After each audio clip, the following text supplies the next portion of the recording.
So we want to dive into some of the questions that are just coming in now. The latest one from a viewer says, at what point should you be tested for COVID-19? Example, you have what appears to be a cold. What symptoms prompt you to get tested?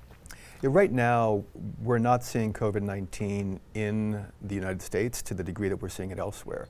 So right now, I would not encourage anybody to be tested for COVID-19, but there are criteria that the CDC have created. So for example, if you've recently traveled from one of 5 countries, China, Japan, South Korea, Italy, or Iran, and you have symptoms, then those are reasons why you should be considered for testing.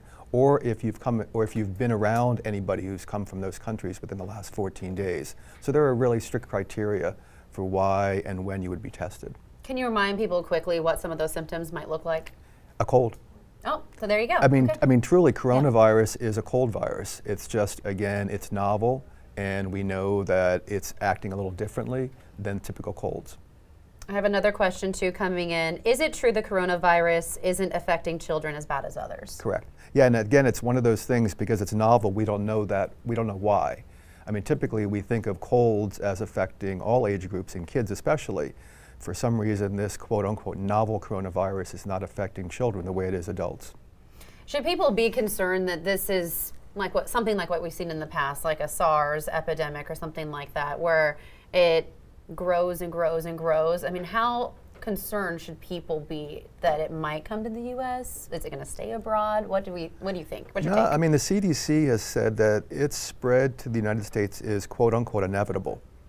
And so I don't think there's any doubt that we will see it in the United States. I think the question is, to what degree will we see it in the United States? I think given the fact that we're in front and testing and being able to, again, treat what we can, granted that we're treating it supportively, I think we are going to see it. I think it's just a matter of time, and I don't think every community is going to be impacted the way every community is across the country. So it's more now about being prepared and knowing Correct. the facts, not fear, as Right. we approach this going into the future. Okay, let's see if we have time for one more question.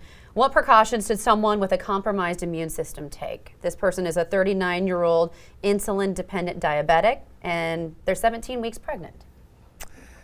Congratulations. Yes, congratulations. Congratulations, and I'm congratulating the screen there. I would say that they should be taking the same risks that they do for any other cold or any other virus, any other infection.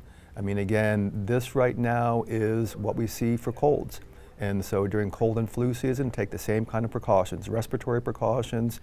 If she's not feeling well, don't go out, stay away from unwell people, and take good care of herself.